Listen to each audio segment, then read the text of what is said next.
Halo, Bismillahirrahmanirrahim. Assalamualaikum warahmatullahi wabarakatuh. Jumpa lagi dengan saya, Sutrisno. Kita masih di Sutrisno Soekarno Channel. Kali ini masih di bulan puasa. Sehabis sahur, eh, kita sharing-sharing masih terkait dengan ilmu komputer dan kita akan masuk di part 11 dari pembahasan programming dasar Python. Jadi ini lebih ke untuk yang baru belajar ya. Jadi kalau sudah mahir, minggir dulu. Oke. Nah, kali ini kita di part 11 ini eh, tutorial fungsi dengan argumen di Python. Saya sudah menyiapkan modulnya. Nah, untuk fungsi dengan argumen ini adalah fungsi yang menerima nilai saat dipanggil. Jadi, nilai ini disebut sebagai argumen dan digunakan dalam proses di dalam fungsi. Nah, cara membuat fungsi dengan argumen. Kita bisa mendefinisikan fungsi dengan argumen gunakan kata kunci def. Def ini kepanjangannya adalah definition. Diikuti dengan nama fungsi dan daftar argumen di dalam tanda kurung. Nah, kita akan buat satu eh, file baru. Kita misalkan fungsi satu gitu ya. Misalkan argumen satu deh. Argumen satu .py. Oke, kemudian kita akan buat nama fungsinya untuk isinya. Sini eh, kita punya contoh fungsi dengan satu argumen. Jadi ada satu argumen, definisikan nama fungsinya siapa, ini isinya nama, kemudian kita print. Ini eh, ada tanda F, fungsi, fungsi halo. Nah, memanggil fungsi nama. Nah, memanggil fungsi nama. Kemudian kita panggil di sini Sapa. Sapa adalah isinya print ini. Print halo nama. Namanya ini bisa kita isi sesuai dengan suka-suka aja. Oke, kita coba tes. Nah, halo Andi. Nah ini, apa namanya adalah Andi. Saya misalkan akan sapa lagi. Sapa Sutrisno Soekarno. Saya save. Kemudian saya cek. Oke. Halo Andi, selamat datang. Halo Sutrisno Soekarno, selamat datang. Jadi enaknya kalau fungsi itu, kita ini bloknya panjang nih. Jadi kita nggak perlu nulis halo selamat datang lagi, nggak perlu. Kita hanya cukup namanya saja yang kita ganti. Jadi lebih ngirit kata-kata gitu ya. Oke, ini untuk yang latihan pertama. Mudah-mudahan teman-teman paham. Silahkan dilanjut lagi atau bikin lagi yang lainnya. Ini selamat datang atau apa diganti, namanya juga diganti juga nggak apa-apa misalkan. Seperti itu. Oke, lanjutkan. Kita akan bahas selanjutnya adalah fungsi dengan beberapa argumen. Jadi fungsi dapat memiliki lebih dari satu argumen. Contoh fungsi dengan dua argumen. Ada def tambah. Nah ini dua argumen. Ini. Kemudian mengembalikan nilai A plus B. Nah, kemudian kita akan panggil nilaiku, nilaiku sama dengan tambah. Tambahnya ini kan A plus B ya, 3,5. Hasilkan penjumlahan nilaiku. Nah, ini kita panggil nilaiku. Ini. Nah, ini. Oke, kita coba cek hasilnya.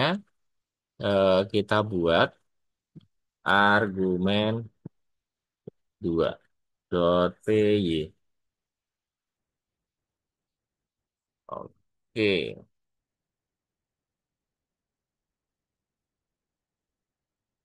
saya copy aja biar cepet ya. Oke, sini. Fungsi dengan dua argumen. Def tambah return A plus B. Jadi ini fungsinya. Kemudian kita bikin fungsi baru namanya nilaiku dengan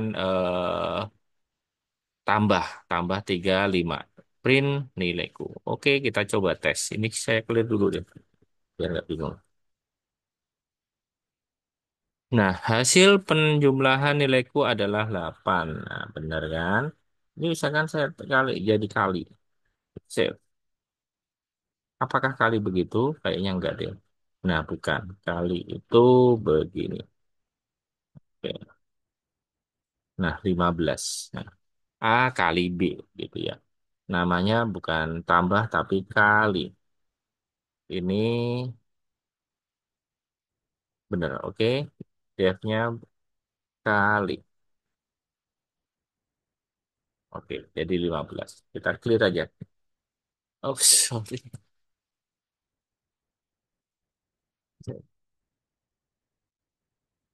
Nah, oke, sudah paham ya. Kemudian nanti akan ada fungsi dengan argumen default. Argumen dapat memiliki nilai default yang tidak diberikan saat pemanggilan fungsi. Contoh, jadi ada contoh fungsi dengan argumen default. Ini langsung kita praktekkan.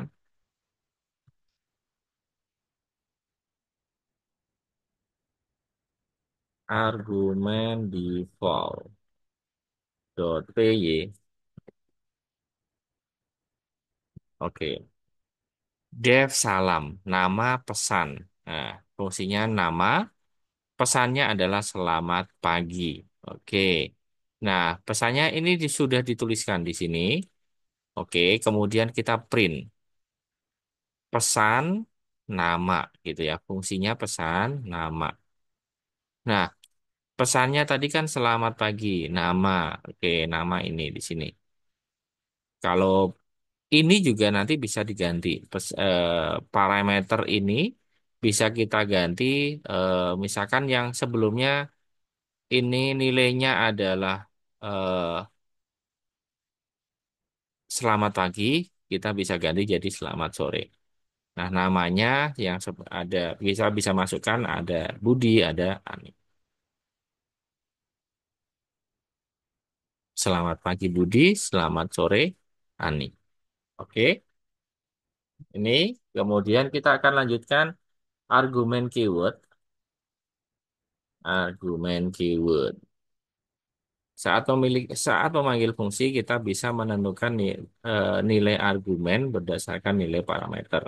Contoh penggunaan keyword argumen adalah def, biodata. Oke,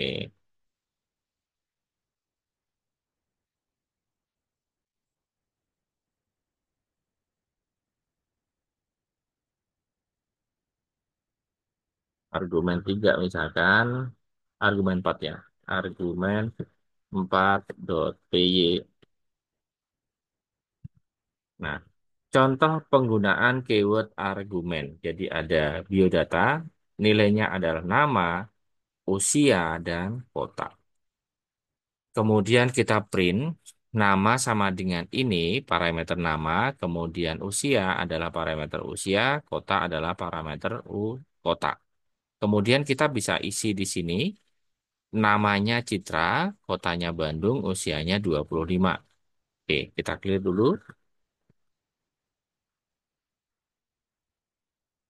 Oke, ini bisa kita ganti-ganti. Misalkan, ini biodata saya panggil lagi. Sini, nama Sutrisno aja. Trisno Soekarno. Kotanya biarin aja ya. Nah, ini seperti ini. Oke, silahkan dipraktekkan lagi. Pelan-pelan, mudah-mudahan nanti paham. Kemudian ada ARS sama QUAX. Tahu ini manggilnya gimana. Jadi ARGS sama atau bintangnya satu dan juga bintangnya dua. Namanya argumen dinamis. Di argumen dinamis ada non-keyword arguments, kemudian ada keyword argumen. Apa itu non-keyword argumen? Digunakan untuk menerima sejumlah argumen yang tidak ditentukan sebelumnya. Kita contohkan. Argumennya tidak ditentukan sebelumnya. Akan ARGS atau argumen. Argumen 5 py. Ini saya close saja. Contoh penggunaan non-keyword argumen. Jadi kita def jumlahkan. Ada angka di sini, return sum angka. Menjumlahkan, jumlahkan angka. Return ini sum. Sum itu berarti menjumlahkan ya. Sum angka. Kita menjumlahkan 1, 2, 3, 4, 5. Oke. Tes. Nah, 15. Saya coba tes. Ini kalau misalkan lebih dari ini gimana? Oke, coba kita tes lagi. Apakah nambah juga? Nah, seperti itu. Jadi dinamis untuk angkanya. Oke, kita lanjut dengan keyword argumen. Jadi eh, digunakan untuk menerima argumen dalam bentuk pasangan kunci nilai. Kita coba tes ya. Namanya argumen 6. Kita akan bikin nama fungsinya tampilkan underscore info, kemudian data, keyword argumen. Di sini for kunci nilai in data item, kemudian print kunci nilai. Nah, di sini tampilkan infonya, nilainya bebas saja. Misalkan ada nilainya nama, ini, ini. Nah, ini kita bisa gak tambahkan juga nilainya. Misalkan nilainya alamat, misalkan alamat. Alamatnya di mana? Misalkan di Bogor. Oke, saya coba tes. Nah, ini misalkan usia nggak perlu.